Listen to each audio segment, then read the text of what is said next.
तो जैसा कि आप जानते हैं अभी हमारी चल रही है एडवांस एक्सेल की लर्निंग, और एडवांस एक्सेल की लर्निंग में मैंने सबसे पहले आपको पिवट टेबल सिखाया। पिवट टेबल का लिंक आपको आई बटन पर मिल जाएगा, मैंने पूरी सीरीज अपलोड कर रखी है, या आप डिस्क्रिप्शन बॉक्स में भी लिंक जो है देख सकते हो।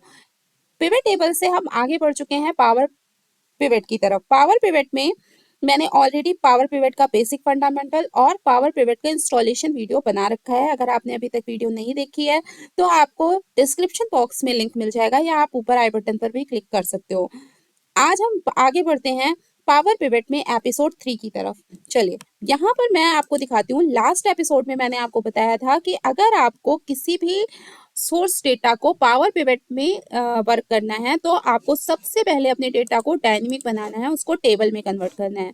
यहाँ पर देखिए मेरे पास 3 फाइल्स हैं। एक एम्प्लॉय आईडी की फाइल है जिसको मैंने ऑलरेडी टेबल में कन्वर्ट कर रखा है। सेम इसी तरीके से मेरे पास यहाँ पर नेम की फाइल है, मैंने इसको भी डायनेमिक बना रखा है, टेबल फॉर्म में कन्वर्ट कर दिया है।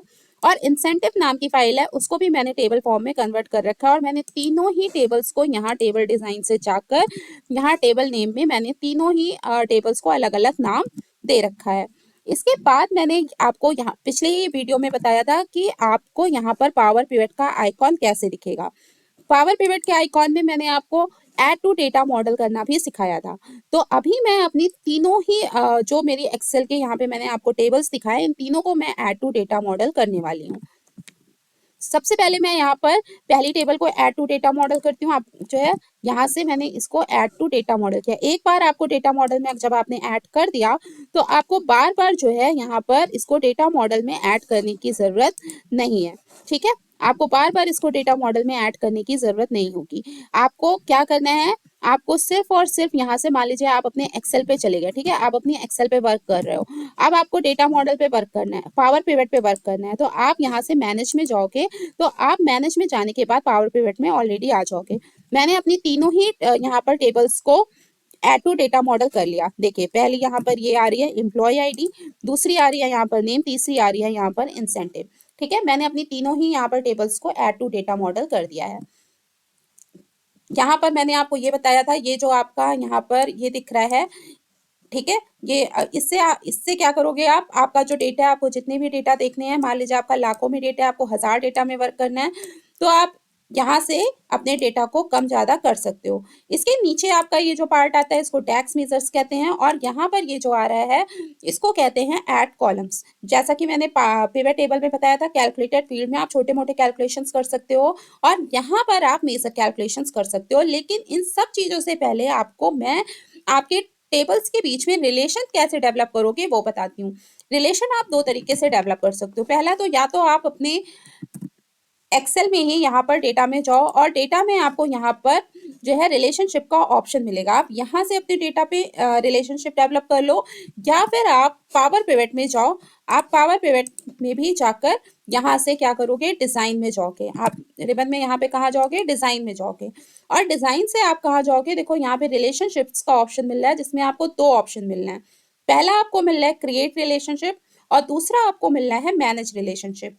मैनेज रिलेशनशिप पे क्लिक करके अगर आपने ऑलरेडी पहले से यहाँ पर कनेक्शन बना रखा है, रिलेशनशिप बना रखा है, जैसे मैंने यहाँ पर पहले से रिलेशनशिप बना रखा है, तो आपको यहाँ पर वो रिलेशनशिप दिखेगी। अगर आपको उसमें कुछ एडिट करना है तो आप यहाँ से उसमें एडिट कर सकते हो। जैसे मैंने यहाँ पर ऑलरेडी अपनी टेबल्स के बीच में रिलेशनशिप डेवलप कर रखा है। मान लीजिए आपने रिलेशनशिप डेवलप नहीं करा है, आपको न्यू रिलेशनशिप डेवलप करना है, तो इसके लिए आप कहाँ पे जाओगे, इसके लिए आप जाओगे क्रिएट रिलेशनशिप में। ठीक है, इसके लिए आप जाओगे क्रिएट रिलेशनशिप में, और आपको जिस जिस फाइल्स के बीच में रिलेशनशिप डेवलप करना है वो आप यहाँ से कर सकते हो। जैसे मान लीजिए ये एम्प्लॉय आईडी हो गई, ठीक है, एम्प्लॉय आईडी में मैंने ये एम्प्लॉय आईडी ले लिया। उसके बाद आपका यहाँ पर दूसरी फाइल हो गई नेम की, ठीक है, नेम में भी आपका एम्प्लॉय आईडी आ रहा है, ठीक है, ये एम्प्लॉय आईडी और ये एम्प्लॉय आईडी, इन दोनों के बीच में कनेक्शन हो जाएगा, एक रिलेशनशिप डेवलप हो जाएगा दोनों फाइल्स के बीच में। उसके बाद आप यहाँ से क्या करोगे, यहाँ से करोगे ओके।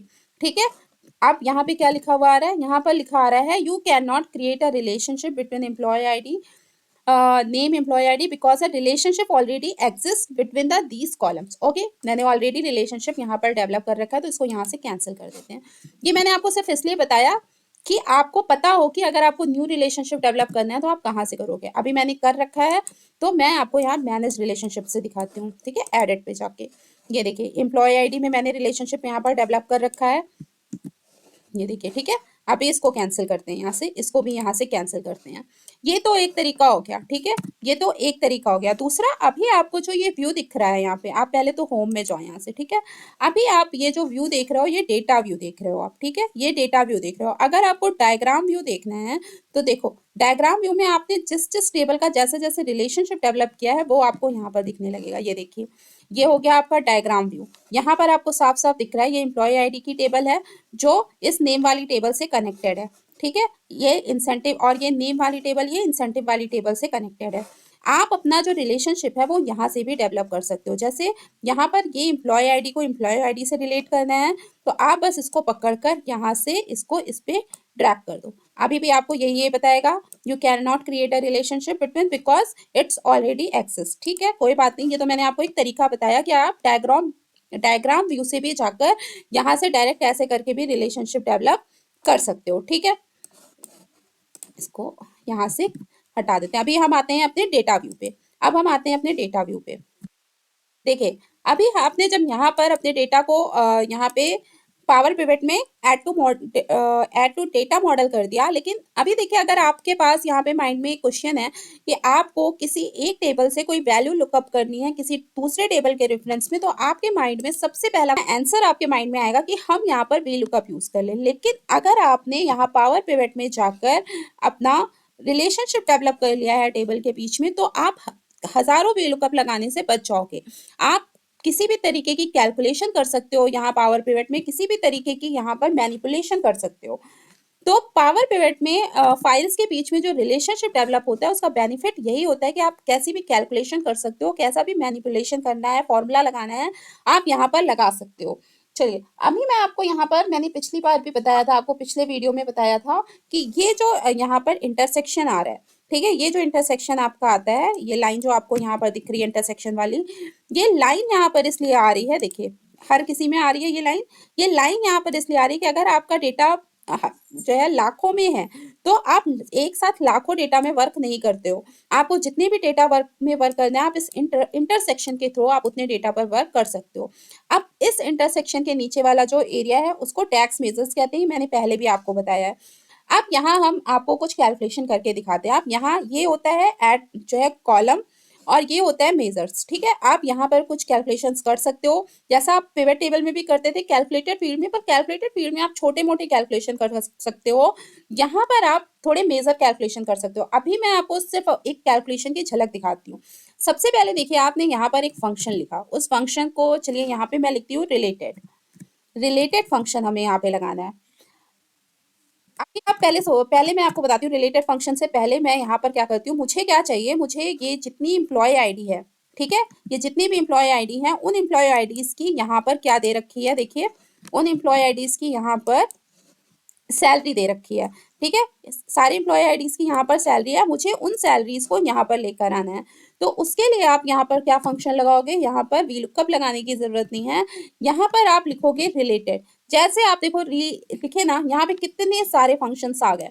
ये सारे फंक्शंस आपको एक्सेल में नहीं मिलते, ये सारे टैक्स फंक्शंस हैं, और अगर आप इसको सीख गए तो आप समझ लो आप ना एक्सेल में बहुत ही आगे बढ़ चुके हो। चलिए, पहले हम यहाँ पे फंक्शन लगाते हैं रिलेटेड, ठीक है, यहाँ पे फंक्शन लगाते हैं रिलेटेड, ब्रैकेट स्टार्ट किया, मुझे क्या चाहिए वहां से सैलरी चाहिए। अभी यहाँ पे कह रहा है कॉलम नेम, देखिए यहाँ पर ये सारी जितनी भी आपकी वहाँ पे टेबल्स हैं सब आ गई यहाँ पर। अब आपको यहाँ पर अगर कंफ्यूजन हो रही है तो आप क्या करोगे, आप डायरेक्ट यहाँ से अपनी टेबल पे भी जा सकते हो नीचे से, ठीक है, आप डायरेक्ट नीचे से यहाँ से अपनी टेबल में भी जा सकते हो, और आपको जो भी यहाँ से कॉलम लेना है आप पूरा पूरा कॉलम यहाँ से सेलेक्ट कर लो। देखो यहाँ पे आपका जो टेबल नेम है वो कॉमास के अंदर आ रहा है, और जो आपका कॉलम नेम है वो आपका स्क्वायर ब्रैकेट के अंदर आ रहा है।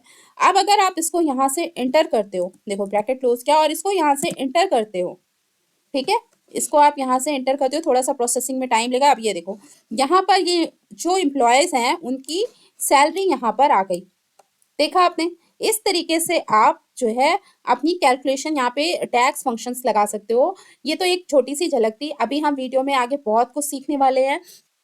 अगर ये वीडियो पसंद आया हो तो लाइक करना, शेयर करना, पर सीरीज का एंड अभी नहीं हुआ है, इसलिए अगर आप चैनल पर नए हो तो चैनल को सब्सक्राइब ज़रूर कर देना ताकि नेक्स्ट वीडियो का नोटिफिकेशन आपको मिलता रहे। मिलते हैं नेक्स्ट एपिसोड के साथ। Thank you.